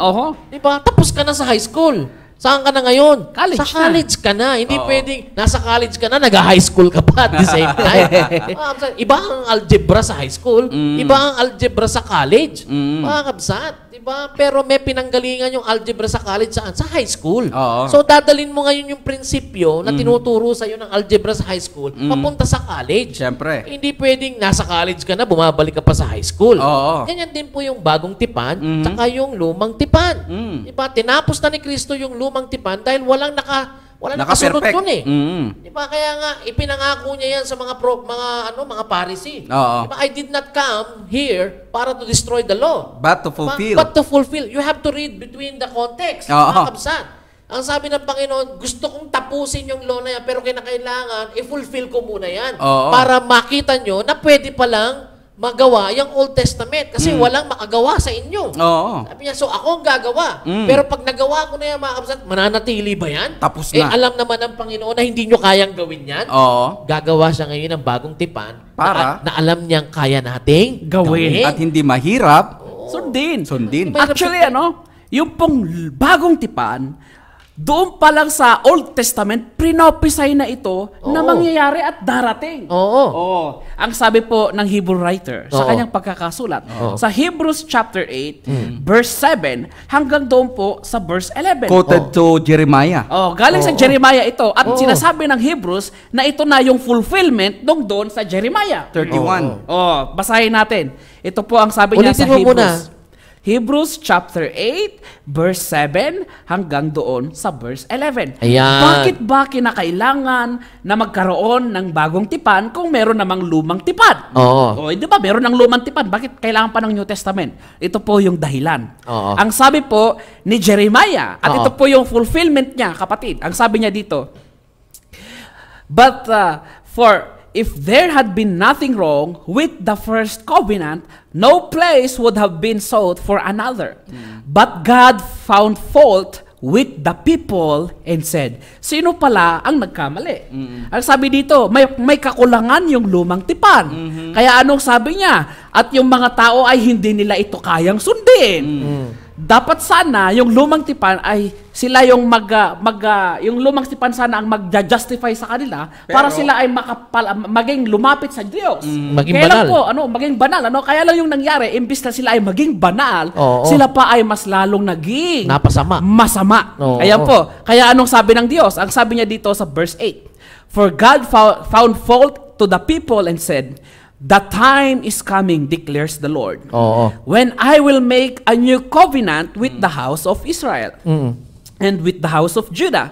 It will be not like the covenant I made with their forefathers when I took them by the hand to lead them out of Egypt, because they did not remain faithful to my covenant, and I turned away from them, declares the Lord. Oo. This is the covenant I will make with the house of Israel. After that time, declares the Lord, I will put my laws in their minds and write them in their hearts. I will be their God, and they will be my people. Oh. No longer will a man teach his neighbor or a man his brother, saying, know the Lord, because they will all know me, from the least and to the greatest." And Ano pong actually, sabi? the Hebrew writer was quoting sa Jeremiah chapter 31, verse 31 to 33. Diba? At papapansin mo yung philosopher, this is an entirely different law from the first covenant. Sabi niya, new eh. Kaya nga hindi pwede yung paglaban-labanin o pagsama-samahin dahil sabi niya magkaiba itong law na ito. Oo. Diba? And he was referring to the Old Testament law na ibinigay kay Moses. Oo. Dahil may hangganan yun eh. Oo. At in-explain ito ni Apostle Paul sa 2 Corinthians chapter 3, verse Oo. 1 to 6. Oo. Ang sabi doon, yung lumang tipan, saan ba ito nakasulat? At yung bagong tipan, anong sabi sa Hebrews, saan daw isusulat ng Diyos yung bagong tipan? Sabi niya, Oo. isusulat sa inyong mga puso, kapatid. Ang bagong tipan nakasulat sa inyong puso. Ang lumang tipan nakasulat sa tapyas ng bato. Sa bato. Ang sabi po dito sa 2 Corinthians chapter 3, verse 1 to 6. Are we beginning to commend ourselves again? Or do we need, like some people, letters of recommendation Oo. from you Oo. or for you? Ano po sabi niya? You yourselves are our letter to our hearts, known and read by everybody. You know that you are a letter from Christ, Oo. the result of our ministry, written not with ink, but the Spirit of the living God. Not on tablets of stone, but on tablets of human hearts. Oh. Such confidence as this is our Christ before God, but that we are competent in ourselves to claim anything for ourselves, Oo. but our competence comes from God. He made us a complete as ministers of a new covenant, not of the letter, but of the Spirit. For the letter kills, but the Spirit Gives life. Ang sabi po dito, kapatid, na yung pong lumang tipan nakasulat sa tapyas ng bato. At ang sabi doon sa verse 6, hindi na tayo ministers of the old covenant. Tayo na po ay minister of the new covenant. Sa madaling salita, hindi na kagaya ng dati na isinulat sa tapyas ng bato. Actually, rod of iron yung ginamit doon sa lumang tipan eh. Oo. Pag ikaw ay pasaway, anong mangyari sa'yo? Mata sa mata. Patay Ngipin sa ka! ngipin. Di ba? Ilong sa ilong. Ganun po yung lumang tipan eh. Lips to lips. Hammurabi Code. Oh. Pag ikaw ay nagkasala, kapatid, pagka yung kapatid mo, mayroon siyang kanakaaway, sinuntok niya yung mata ng kanyang kasamahan, Oo. nabulag, anong mangyari? Mata sa mata, tatanggalin din, o bubulagin din yung mata nung nakabulag. Oo. Para pareho sila. Para patas. Para patas Justice. sila. Justice. Pero pagdating po sa bagong tipan, mga kapatid, hindi na po ganon. Hindi na rod of iron. Kung hindi pagmamahal. Ibig. Ano pong sabi? Love your enemies. Yung doon sa Old Testament, love your family and hate your enemies. Oo. Kaya nga po, mga kapatid, doon sa lumang tipan, it is a physical law. Yung judgment sa kanila, physical eh. Yung yung justice sa kanila, kailangan, pag nakapatay ka, patayin ka din. Pero sa bagong tipan, pong sabi? Kaya nga, love your enemies. Sabi ng ng ama pakinggan nyo si Jesus. Ang tinuro niya iba iba eh. Oo. Sabi niya, pagka kinuha yung balabal mo, ibigay mo pa yung lahat ng nasa iyo. Oho. Di ba? Pag humingi sa'yo ng tinapay, bigyan mo pa ng palaman. Oo. Di ba? So, Bigyan mo pa ng tubig. bigyan mo pa ng tubig. Aqua sweet. Make sure aqua sweet kapsat. Oo. At di ba, pagka hiningi sa'yo isang araw, ibigay mo 2 araw. Oo. Go to the extra miles. Oo. di ba? Tapos pagka may nagkasala sa'yo, di ba, na kapatid, anong sabi? Patawarin mo. Pero sa lumang tipan, pag may nagkasala sa'yo, anong gagawin mo? Abay, kailangan magsuntukan kayo. Oo. Di ba? Ngipin sa Physical ngipin. Ngipin sa ngipin. Ilong sa ilong. Ilong sa ilong. Pagka ninakaw yung ship mo, anong gagawin? Ibabayaran mo, magiging 2. Pero pag sa New Testament, kapatid, pag ninakaw yung damit mo, ibigay pati yung jacket. Oo, bigay mo pa. Pag sinuntok ka sa kabila, sabi doon, sa kanan, Bigay mo sinuntok pa yung ka sa kabila. kanan, ibigay mo pa yung kaliwa para patas. Di ba? Ganun po, no? Kaya nga Yung New magkaiba. Testament is a law of love. Ibang-iba. Magkaiba talaga. Pagka binunot ang isang balbas mo, kailangan bunutin mo rin yung balbas niya. Siyempre, nasaktan nyo, gaganti na naman yun. Di ba? Oo. Walang katapusang ganti. Oo, walang katapusan yan. Kaya nga, ubusan ng lahi yan eh. Oo. Walang pinagkaiba yan sa mga minsan sa tradisyon at kultura ng mga taga dito. Up to a certain point na mag-ubusan kayo ng lahi, walang matatapos. Pero sa Christian age, mga kabsat, sa tinuturo ng ating Panginoon, mas mataas ang antas Yes. na kaayusan ang tinuturo sa bawat mananampalataya. Oo. Sabi, Christ is the end of the law for righteousness Yes. who believe. Diba? Yan ang katwiran ng Diyos sa bagong tipan. Oo. Iba doon sa lumang tipan, mga Ayan. kapsat. Oo, kaya nga dinescribe niya Hebrews chapter 8 verse 6. Oo. Ano po, yung ministry ng ating Panginoong Hesus Kristo is better than the Old Testament. Yung pong law, mga kapatid, ng ating Panginoong Hesus Kristo is better than the Old Testament. At lahat po, mga kapatid, even the promises in the New Testament is better than the Old Testament. Ilistan nyo ito, mga kapsat. Hebrews chapter 8 Verse 6. verse 6. Ha? Basahin natin para mas malinaw. Ha? Basahin ko sa New King James Version. But now, He has obtained a more excellent ministry.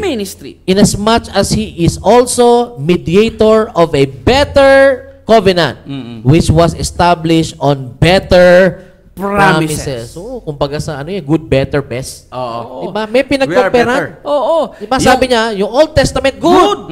Pero yung New Testament, better. Oo. Diba? Yung mga prophets, yung mga fathers, good. Pero si Jesus Christ, excellent. Yes. Yun ang sabi niya dyan. At sabi niya, at kung yung pinangako sa inyo sa Old Testament ay lupang pangako is good, kasi doon nagkaroon ng milk and honey. Oo. Yun, mas nauna pa yan Sikat. kaysa sa Amerika eh. The land of opportunity. Oo. Diba? Milk and honey. Sabi niya, pero yung pinangako sa bagong tipan, sabi niya, yan ang the best. Oo. Ano yan? Buhay na walang hanggan. Eternity yan eh. Kayo ngayon mamili, Old Testament o New Testament. Old Testament good, New Testament the best. Yes. Diba? Prophets, fathers, they're good. Pagsama-samahin mo lahat. Pagsama-samahin mo But lahat Christ is better. ang ministry nila. Pagsama-samahin mo. Pero pag kinumpera mo yan kay Jesus Christ, sinong pipiliin mo? Si David o si Jesus Christ? Si Abraham o si Jesus Christ? Si Noah o si Jesus Christ? Minsan yung tinuturo ni Pastor Bola-Bola, ang standard lang natin. Look at David! Look at Abraham! Look at sino yung mga lahat ng mga Bible heroes. Hindi naman natin minamaliit sila. Talaga naman maganda yung nagawa nila. Pero nakalimutan man sabihin, look at Jesus Christ. Much better. Diba? Yan ang standard mo ngayon, mga kabsat. Si Hesus Kristo. Kaya kung if you're going to make an application dito sa Hebrews 8:6, bakit ang Kristiyano ang bilis sumuko? Kasi si Abraham lang ang pinamarisan eh. Diba? Dapat ang pamarisan mo si Jesus Christ. Si Abraham nga, si David nga, pinrophesy nila si Jesus Christ. Pero hindi nila nakasama. Pero tayo ngayon, kapsat, Kasama natin. sa bagong tipan. Di ba? Anong sabi ng ating Panginoon? For where 2 or 3 are gathered together in my name, sino ang kasama natin? Si Kristo. Ang ating Panginoon. So, it gives us the idea that we can be better off compared kay Abraham. We could be better off compared kay David. Kaya kong higitan yung nagawa ni Abraham, kaya kong nahigitan yung nagawa ni David, at kung sino man yung mga Bible leaders natin o Bible na mga heroes in the Old Testament, kaya ko na yung higitan. Bakit? Kasama ko si Kristo eh. Di ba? Hindi ba kayo na-challenge nun, kabsan? Bakit marami nagre-reklamo Brother Ed, Archangel, hindi ako lumalago sa aking Christian life. Mga kapsat, bakit ganun? Kasi nga, hindi mo naman sinuot talaga si Kristo. Yes. Pero kung si Kristo talagang sinuot mo, walang hindi mo kayang gawin. Oo. I can do all things to Christ Who gives me strengthens strength. Hindi nyo ba nakikita yan mga kabsat? That a Christian is better than the Old Testament people. Yes. Kasi kasama natin si Kristo ngayon. Yung panahon nila, hindi nila nakasama si Kristo. Hindi nga nila kilala Oho. Diba? Pero kung sinusunod mo yung utos ni Kristo dito sa bagong tipan mga kabsat, I will assure you, you will be better off than these people because dito napapabanal tayo sa harapan ng Diyos. Tingnan mo yan, Sir Archangel. Ang sabi niya, yung sinabi ni Sir Archangel, bigyan natin ng bersikulo ulit. Isa pang bersikulo na idagdag natin. Let's go to Romans chapter 7 verse 6. Ang sabi niyan, but now we are released from the law. Parang kanta. Please Release me. Release me now. From the law. Me go Yan sabi from niya dyan the law. Hindi ko alam. From the law. From the law. Hindi ko po alam kung ano po yung sa Romans version niya. chapter 7 Verse 6. verse 6. But now we are released from the law, having died to that, sabi niya, which held us captive, so that we serve in the new way of the Spirit. Kumbaga parang magsaserve tayo, a better yung pagsaserve natin sa Diyos. Oo. Pero ang sabi niya dito, And not in the old way of written code. Makita mo, no? Kasi yung mga luma na yun. Pero yung Mahilig bago, tayo sa luma itong bagong tipan, nananatiling bago to. Oo. Until the second coming of our Lord Jesus Christ. Diba? Gusto nyo new technology. Ito na nga new technology sa atin. Pinapakita, there is a better way.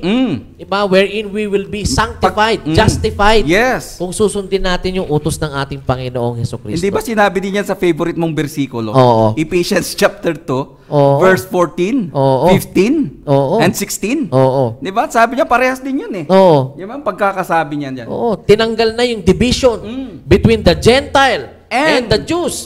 Dahil inabolish na. Basahin natin mabuti yan. Ephesians 2, verse 14 And 15. and 15. Basahin natin yan. Maganda siya sa version mo eh. Oo, kaya nga hinahanap ko eh. Ayan. Ephesians chapter 2. Kita nyo talagang, ito po mga kapatid, spontaneous tong ginagawa namin na ito. Para hindi nyo po sabihin na katulad lang kami ni Bishop Bola-Bola. Ang sabi po dito, Ephesians chapter 2, verse 14, 15. Ito po nakasulat sa New King James Version. For He Himself is our peace. Referring to our Lord Jesus Christ. Amen. Kita mo, ang hatid ng ating Panginoon ay kapayapaan. Oo. Who has made both one, di ba? Yung dalawa, naging isa. Oo. Yung Hintil tsaka yung Hudyo, Hudyo. naging isa. Both, naging one. Iisa na lang sila. And has broken down the middle wall of separation. Oo. Sa Old Testament, philosopher Oo. kung may bisa pa yan, edi may Hintil pa. Tsaka may Hudyo. Oo. Yan naman ang yan naman ang laman ng Old Testament. Sino ba nagturo sa kanila dyan? Yung Old Testament. Na merong Hintil at may Hudyo. Oo. Diba? Kaya nga, nandidiri sila sa mga Hintil. Ish! Diba? Ew! Adiri! Adiri to death. Huwag kayong makihalabila sa amin. Diba? Yan ang tinuturo ng Old Testament. Kung in effect pa yung Old Testament, isipin nyo, kayong mga nanonood sa amin, di may Hintil pa, at saka may Hudyo. Oo. Walang Christian. Pero sinasabi dito, wala pang Christian. Walang Christian. Diba? Kasi pinag-isa na eh. Diba? Sabi niya, pero sabi dito, dahil sa ating Panginoon na nagbigay ng kapayapaan, He has broken down the wall of separation. Aba. Wala nang Hintil, wala nang Hudyo. Kumbaga yung wall na ito ay yung lumang tipan. Kaya nga eh, siya ang nag-establish nun eh. Oo. Kaya wala na yan mga kapsat. Verse 15, Ayan. having abolished in His flesh, sa pamamagitan ng kamatayan ng ating Panginoon. Nakita mo ha? The enmity, that is the law of commandments. Pag sinabing enmity, parang kalaban ito eh. Oo. Diba? The law of commandments contained in ordinances so as to create in Himself one new man from the two, thus making peace. Sino yun? Ano Dahil yun? sa dalawa, Oo. sa Hudyo, tsaka sa Hintil, Oo. sabi ng ganon, ay winasak ng Diyos yung covenant na yan, yung Old Testament, para from the two ay magkaroon na lang ng one new man. Diba? Anong tinawag doon sa one new man? Christian. Acts chapter 11 verse 26. Diba? Tinawag na tayong Kristiyano. Pero ang problema, yung Kristiyano, ay kaganda ng plano ng Diyos. Wala nang hintil. Wala nang Hudyo. Meron na lang, Christian. Diba? Diyan na nalulugod ang Diyos. Pero ang ginawa naman ng lintik ng mga sila, Pastor, bola-bola na naman na to. Hinati-hati. Hinati-hati yung Kristiyano. Iba-iba. Denominasyon. Ang pagandahan ng pangalan. Ang tao nga naman, Makita nyo, kapsat, mahalaga sa atin ang bagong tipan. The Christian age is our age, mga kapsat. At dapat pakinggan natin mabuti ang ating Panginoon. Kaya nga sinabi niya nung bago siya mag-ascend sa langit. Matthew chapter 28, verse 18. All authority was given unto me in heaven and on earth. Diba? Ang authority ngayon, sa panahon na to, in the last age, itong end times, tinatanong nila, kailan na end times? Matagal na pong end times. Simula na nagsalita ang ating Panginoon Kristo, end times na. Pero dapat ang masusunod sino? Ang ating Panginoong Heso Kristo. Sabi, in heaven and on earth. Diba? Bakit kaya in heaven? Walang authority ang Ama? Hindi po, mga kapsat. With regard sa ating kaligtasan, sino ang susundin natin? Si Jesus Christ. Kasi saan pa galing yung Old Testament? Di ba sa langit din? Di ba? Galing din sa langit yan eh. Kaya sinasabi ng ating Panginoon, ako na. Di ba? Kung ano man yun ang galing pa sa langit na pinasusunod sa inyo, wala na yung epekto sa inyo. Walang bisa. Ako na ang authority. Kaya parang awa nyo na, di ba? Wala na tayo sa lumang tipan. At ito nga, philosopher, ang napakasad. According to statistics, almost 95%. 95%? 95%. Grabe yan, of the Christian denominational world today don't even know that we are already in the New Testament. Why? Because they are still practicing some of the Old Testament laws. And one of them is tithing. Tignan nyo yan, mga kapsat. Kung ang susundin nyo po ay ang lumang tipan, ang sabi po sa Galatians chapter 5 verse 2 and 3 and 4, ang sabi niya dyan, look, I Paul say to you that if you accept circumcision, Christ will be no advantage to you. Verse 3, I testify again to every man who accepts circumcision, circumcision is part of their law. Ang sabi dito, that he is obligated to keep the whole law. But ang sabi sa verse 4, you are severed from Christ. From Christ. And the grace. Who you would be justified by the law, you would have fallen away from grace. Kakaasi, kakabsa. You see, ang issue dyan is circumcision. But you know, if you try to do circumcision, sabi, you're obligated to perform the entire law. Parang ganito yan. Pag in-implement nyo ang tithing, you're obligated also to keep the whole law. To keep the whole law. If you offering, money cam na naman tayo kasi mag-offering Di ba? Sa panahon ngayon, you obliged to keep the whole law. You are obliged to keep the whole law. Di kinakailangan Hindi mag-alay ka pa ng hayop. Di ba? Pero ang worst, at kung wala kang makitang hayop, gusto mo yung sarili mo na lang, yun ang hayop. Pero ang pinaka-worst po nito, ang sabi po sa Hebrews chapter 10, verse 28 and 29, anong nakalagay Mother of all verses to ni Captain Islam with regard sa Old Testament and New Testament. Ang sabi niya dito, anyone who has set aside the law of Christ dies without mercy on the evidence of 2 or 3 witnesses. Ito na yung verse Hebrews 10 verse 28 and 29. Ayan, nakalagay dyan. Titignan mo si Mike para makikita mo kung nakasulat na. At sabi sa verse 29, how much worse punishment do you think will be deserved by the one who has trampled underfoot the Son of God, has been profaned the blood of the covenant by which he was sanctified and has outraged the Spirit of grace. Sa anong akala ninyo? Sabi niya dyan ang lumapastangan sa nagpatibay sa bagong tipan. Kung ang sinusunod pa rin ninyo ay ang lumang tipan. Well, actually, inimpisahan mo na yan kay Moses. Sabi niya, kung sa lumang tipan, hindi kayo makawala. Sa punishment niyan. By the witnesses, philosopher, of 2 or 3. Hindi ka pwede makalusot yan. Stone to death yan Diba? Kung lapastanganin ninyo ang Old Testament commandments ni Moises, by witnesses of two or three. Diba? Patay ka dyan. Diba? Sabi niya, how much more? Diba? So, ibig sabihin, mas. Oo. Meron pang mas. Mas malupit, philosopher. Ang aabutin mo pag hindi mo tinupad ang inutos ni Kristo. At heto tayo, sinasabi natin, Christian kami, pero ang ginagawa mo naman, gawain ng mga Hudyo. Diba? Pa-Lord ka pa. Kasi mga kabsat, yung Old Testament para sa Israel yan eh. Diba? Hindi naman kayo bansang Israel. Spiritual na tayong Israel. So, kinakailangan tayo merong spiritual na covenant. Yes. At ang covenant natin, philosopher, yung bagong tipan. Yan ang nakapaloob sa Christian age. Hindi naman tayo pwedeng lumapit sa Diyos at wala tayong covenant kasi. Yes. Diba? You cannot draw near to God without a covenant. Dapat may covenant ka. Diba? Sa Old Testament, nakipagtipan ng Diyos. So, may covenant. May mediator, si Moses. Sa bagong tipan, may covenant din ng Diyos. May mediator Diba? din. May mediator din.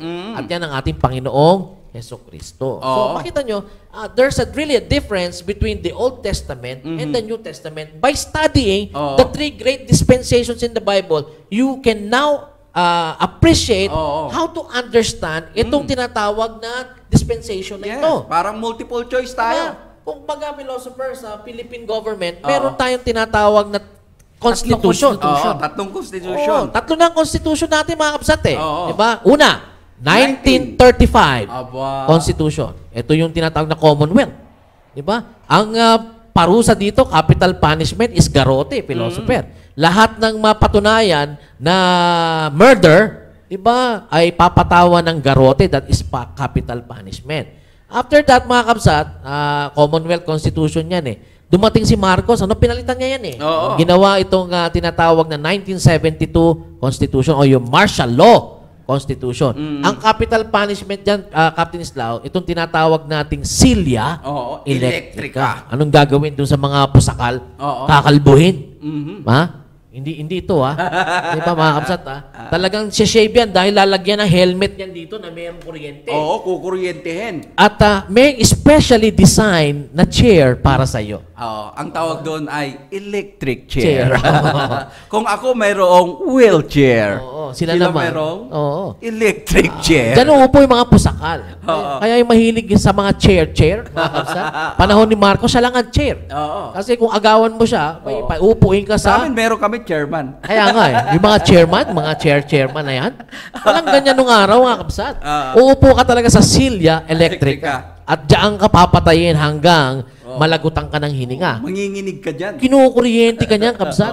Diyan ka, mangingisay ka. sasayaw ka dyan to the left, to the right, to the right.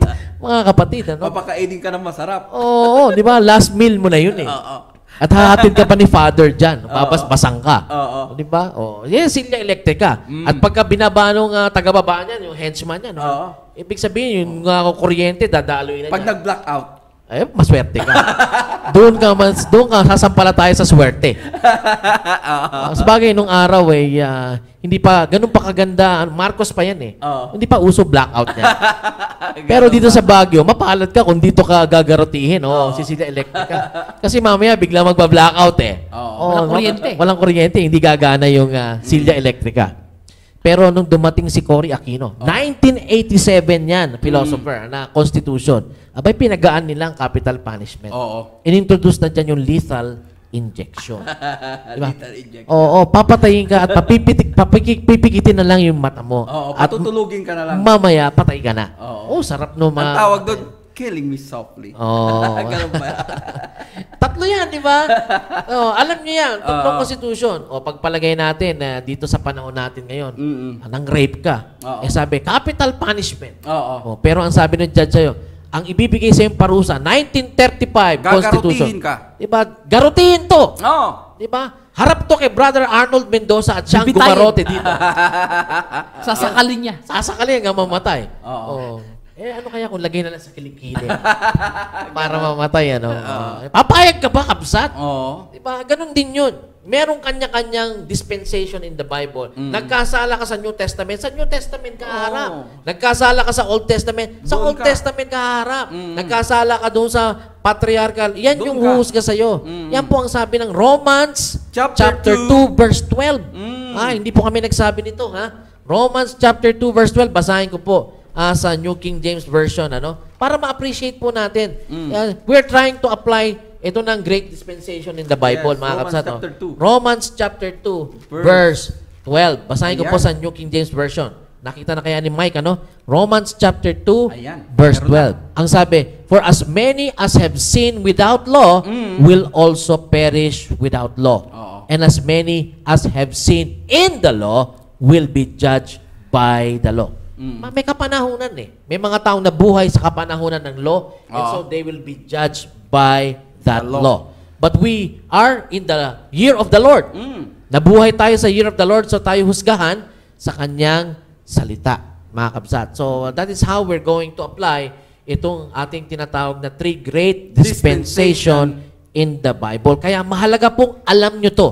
Oo. Diba? Walang Kristiyano dapat na hindi nakakaalam nito. Sapagkat ang sabi ng Ephesians chapter 5 verse 17, sabi, do not be unwise, but understand what the will of the Lord is. Ephesians chapter 5 verse 17. Kasi kung Tandaan niyo po mangmang yan. pa rin tayo, mga kapatid, you are in error. Diba? Yan yung rightly dividing the word of truth. Yes. Diba? 2 Timothy chapter 2 verse 15. Rightly dividing the word of truth. Hindi pwedeng wrongly dividing tayo. Dahil tatlong great dispensations in the Bible, sa katanungan natin, Captain Islao, na lahat ba ng utos dyan ay dapat gawin ng Kristiyano? Ang sagot po ay maliwanag na hindi. Oo. Ang tutuparin natin ng mga utos, yung Ay. para sa atin. Oo. At Yung pang saan mo Kristiyano. makikita yung para sa atin? Simula po na nagsalita ang ating Panginoon Kristo hanggang sa kanyang muling pagbabalik. Nakikita niyo po yan sa bagong tipan. tipan. Kaya nga po, sa tanong, philosopher, doon sa daong ni Noe, Aha. ito world's genius to, alam niya. Oo. Ilang Kristiyano kaya ang naligtas doon sa panahon ng flood sa daong ni Noe? Ilang Kristiyano, philosopher, Ay. ang naligtas doon? O, bilang ka. Wala. Wala. Kasi wala pa pong Kristiyano Doong araw. sa panahon ni Noe. Oo. Di ba? Wala ring Kristiyano sa panahon ni Moises. Ang Kristiyano nagkaroon sa panahon ng ating Panginoong Heso Kristo. Remember po yung ka-Bible study natin before? Sino? Sabi mo Oo. mayroon bang Kristiyano sa lumang Tipan? tipan? Wag, nagalit siya eh. Ang pangalan nun, Moises Oo. Moises, di ba? Oo, Moises Sabi din. niya, ang lakas ng loob niya. Meron! Sino? Oo. Sino? Si Moises. Si Moises daw, Tama Kristiyano eh. Pero nung pagkatapos hindi talaga ako maniwala na si Moises ay hindi Kristiyano. Well, sila po'y lingkod ng Diyos, mga kapsat. Pero si Moises po isang Hebreo. Oo. Yan po ang tinawag sa kanya. Ang tawag sa kanila man of God. Oo. Noong araw. Sila po'y lingkod ng Diyos, tagapagsilbi sila ng Diyos. Diba? Pero iba ang kapanahunan nila. Hindi pa po sila tinawag na Kristiyano. Pero sa tanong po natin ngayon, saan po nalulugod ang Diyos ngayon? Yes. Doon po sa ating pagsunod sa utos ng ating Panginoong Heso Kristo. Kaya mahalaga po yan. Yan po yung tinatawag nating Christian age. We are bent to obey our Lord Jesus Christ sapagkat sa ating pong obedience sa Kanya, tayo maliligtas. Hebrews chapter 5, verse 9. Diba? Basahin natin yan. Maganda, Oo. Basahin natin. Ito po yung sinulat na Hebrew writer dahil ang mga tao ay sumusunod pa rin sa lumang tipan. Kaya ang sabi niya dito, kailangan sundin mo yung bagong tipan. Hebrews Chapter chapter 5, 5, verse 9. Basahin natin yan. Nakita mo na ba, philosopher? Aha. Basahin mo nga. Ang sabi niya dito, and being made perfect, he became the source of eternal salvation to all who obey him. Nakita niyo mga kabsat? Importante yung obedience natin. Oo. Kaya nga tinatanong natin yan, lahat ba na nakasulat sa Bible ay dapat sundin ng isang Kristiyano? Ang sagot po dyan, hindi. Yes. Ang atin pong susundin, yung pong sinabi ng ating Panginoon sapagkat tayo po ay nakapaloob sa kapanahunan ng ating Panginoon Jesucristo. This is the Christian age.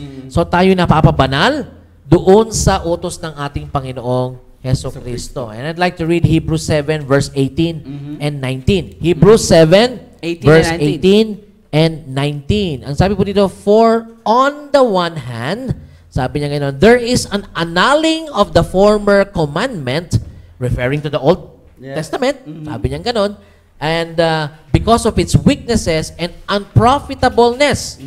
Verse 19, for the law made nothing perfect. On the other hand, referring to the New Testament, Yes. there is the bringing in of a better hope through which we draw near to God. Verse 22. Ang ganda. Verse 20, 22. 22. By so much more, Jesus has become a surety of a better covenant.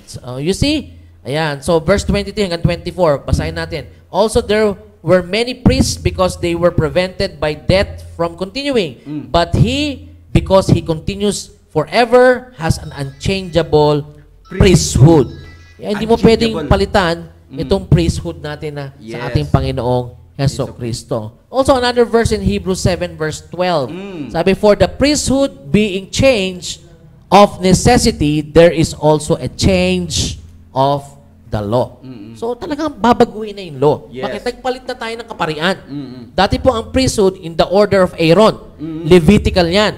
Pero si Jesus Christ, ang ating eternal priesthood, siya ay galing kay Judah. Yes. So, magkakaroon na naman ng conflict. So, ang sabi ni Hebrew writer, sadyang ginawa ng Diyos yan because ang priesthood ni Jesus is according to the priesthood of Melchizedek. Yes. Forever. Forever. Ay, mga kapsat. So, there must be a change of the law. So, hindi po kami ang nagsabi niyan, yung Bible po. So, kailangan sundin natin yan. Yes. At sabi natin, being the authority, yung Bible, ay dapat sundin natin yan. Oo. So, ang authority ngayon, mga kapsat, walang iba kundi ang ating Panginoong Hesus Kristo. Sabi niya, all authority was given unto me in heaven and earth. Mga kapsat. So, inutusan niya tayo.